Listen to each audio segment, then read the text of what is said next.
Which conspiracy theory came out real? That the sugar industry paid scientists to blame fat instead of sugar for heart disease and various other health issues. I actually cut a lot of sugar out of my life and I've felt less jumpy and agitated. I'm starting to learn more about how much sugar there actually is in everything we consume. It's insane. Even small amounts so we don't hate the food we eat.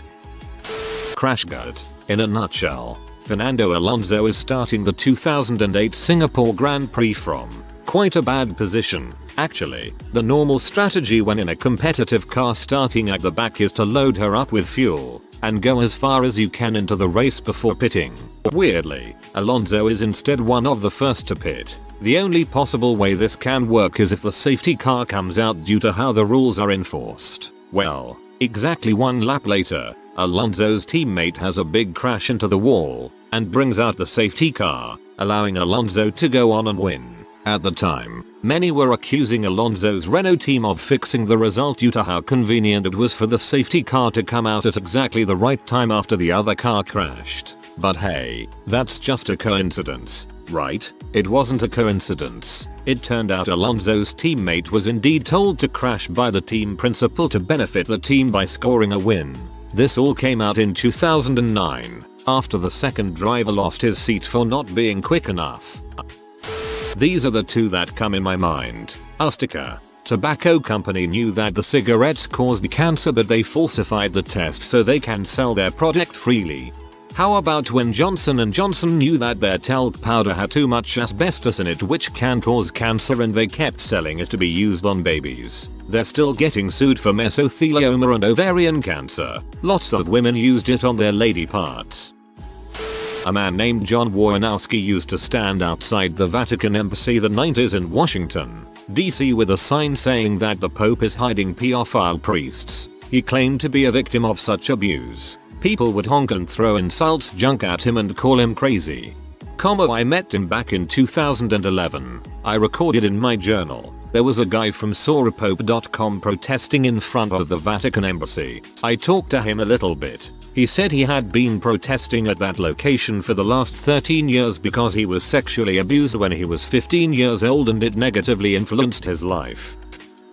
One you've never heard of. There were tales at my high school of the 100 Hall, where all the halls with numbered rooms and lockers started at 200 and went up. So there was number 100 Hall. The wild story was that it's underground, built to be a bomb shelter with stored non-perishables, and had entrances in the auditorium and gym. Turns out, absolutely true. The one aspect of it that didn't pan out was the attached tunnel that led to the science building at the local university. We had a similar story at my university. Secret tunnels under the campus. I think some do exist but I don't remember the story well enough. My mate was into YouTube conspiracy when it was big. I am talking lizard people type crap. He talked about this billionaire who has an island of little girls you can have sex with and drink wine. And drink wine lol. The Echelon program. I'm amazed this one doesn't come up more. It was treated as a real tinfoil hat loony conspiracy theory for years. I remember it being mentioned in a couple of films in the 90s. I think by crazy conspiracy theorist type characters. Then Snowden blew his whistle and I was amazed how many details were right. The CIA used military personnel with diagnoses of everything from depression to PTSD and even schizophrenia as guinea pigs for experimental medicines and treatments. They once gave a group of mentally ill men massive doses of LSD and left them all in a room for several days just to see what would happen. One survivor wrote that he spent those days perceiving the other men as living corpses and that the walls were covered in blood. There is no accurate number for how many people were killed or otherwise traumatized for life. Project MKUltra began in 1953 and continued for 20 years, only finally being dismantled in 1973. Keyword there officially. It probably is unofficially going on still. That various governments recorded, analyzed, and stored every single piece of digital information anyone shared with anyone else. For you younger people, this used to be one of those tinfoil hat conspiracies.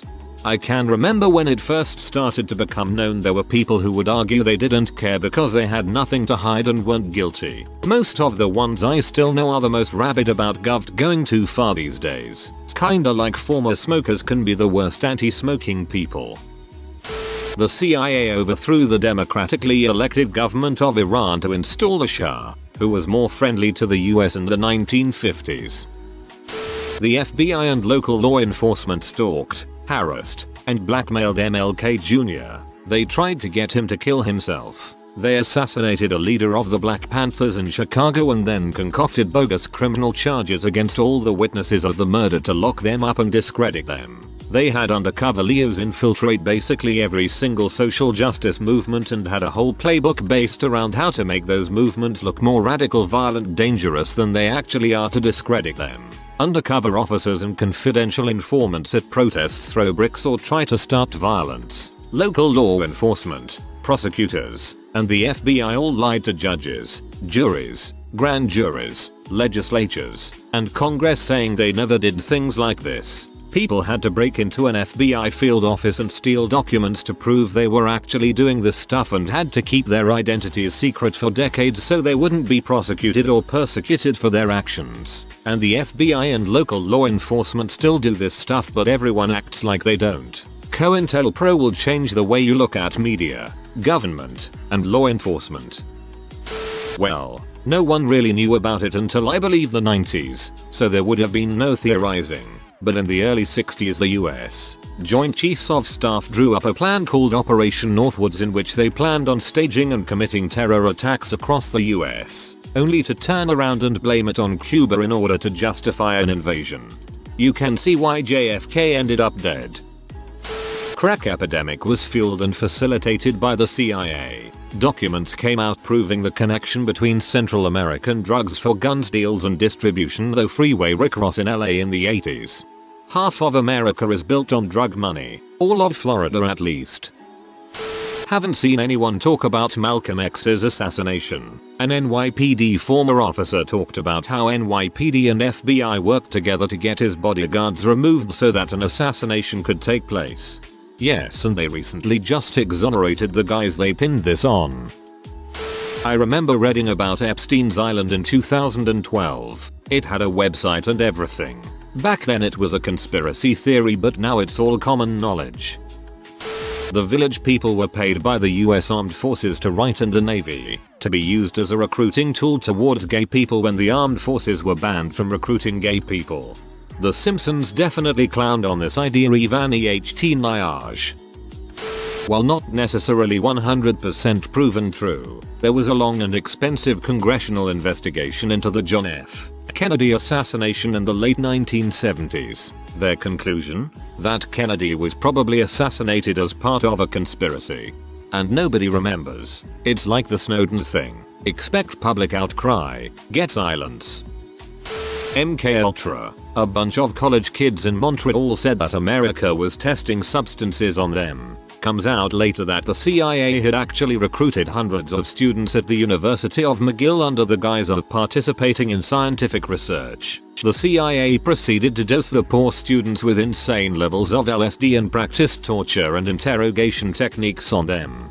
They also gave soldiers LSD. My dad was a Korean vet and he told me when I was a kid that they gave him something to dissolve in his mouth and he tripped for 3 days. He didn't know what it was. I'm assuming LSD.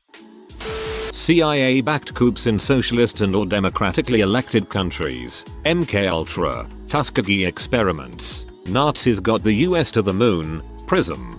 Data mining. Panama Papers. Paradise Papers. And the most jarring being that 6 mega corporations own all US media outlets. It's actually 5 now. 2 core merged. The British royal family being deeply involved in an elite pedophile ring. Turned out only one was a pedophile and the rest were just happy for him to get on with it. More than one. Philip's uncle, Louis Mountbatten, whom Charles adored, has also been outed as a pedophile, but didn't stop William from naming both his sons after him. The whole German-Mexican thing before World War I. For those not familiar, Germany basically hit Mexico up and was like, hey, want some US land, but Britain, I think, intercepted the message and gave it to the US, who were not amused. Mexico ended up dropping it. This is from memory, so correct me if I got something wrong. Good memory. It was called the Zimmermann telegram. Weird that Germany never gave it a thought that the telegraph lines that they used went through Great Britain and might be tapped. That kids' laughter is a better source of energy than their screams. This was revealed to be true in the tell-all documentary called Monsters, Inc. in 2001. Hottest take here. That there's a society of billionaires and millionaires who run a ring of children discreetly, and anyone who talks or goes to talk winds up dead. The movie and music industry, royal family, government, it runs really deep. MK Ultra, the Tuskegee experiments, the US and UK overthrowing Iran, Bush, Blair, and other leaders lying about Iraq, the Gulf of Tonkin, the Pentagon Papers, the list goes on and on. That the government is spying on you through your devices, which in retrospect made sense even back then, but we just didn't want to believe it. Alex Jones like 10 years ago was telling people that there was an island that famous people would be brought to and be filmed having sex with minors. As we now know, this was as Jeffrey Epstein's island.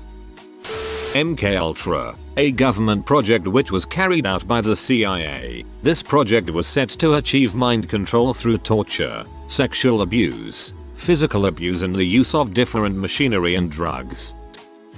The American government experimenting on people without their knowledge or consent. Look up Tuskegee experiment. The really wild thing is that we all know this happened, and yet if you even suggest the possibility that the government would do something like it again, people dismiss you and act like you're a conspiracy theorist. It's both hilarious and pathetic.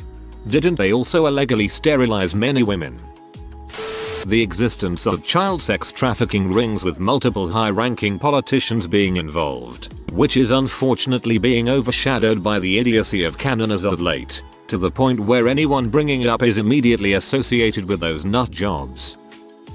That there were bodies of children who attended residential schools buried there that were never reported. For decades the local diocese of the Catholic Church, who call people making these claims lunatics and harassers, until ground surveying equipment found 215 in Kamloops, which in turn led to more searches and more bodies across the country. In Australia, when COVID first hit, the government introduced a mobile phone app for COVID Safe, where you can scan the QR code everywhere and it'll track where you are for contact tracing. The government said it's safe. We will only use the information gathered to track for COVID only. I said this. I'm refusing to use it because I don't trust the government. There's already been hacks in other government departments and personal data lost, and I don't trust the government app on my device where they can update and change what the program does. And I also don't trust them to not use the data for other reasons like they said they wouldn't. Note here, I'm not a conspiracy nut job. I do like a good conspiracy theory, but you need to use science and reason. I'm not canon or anything like that at all, and I'm double vaxxed and personally think anti-vaxxers are idiots. In this specific situation I didn't trust the program, data or government. Guess what happened? The government used the app and data for other things, like they said they wouldn't. Police in Queensland, Western Australia and Victoria have all owned up to trying to access logs of data created by Australians using check-in applications as part of their investigations. Western Australia had to actually enact a law stating that the data could only be used for COVID tracing.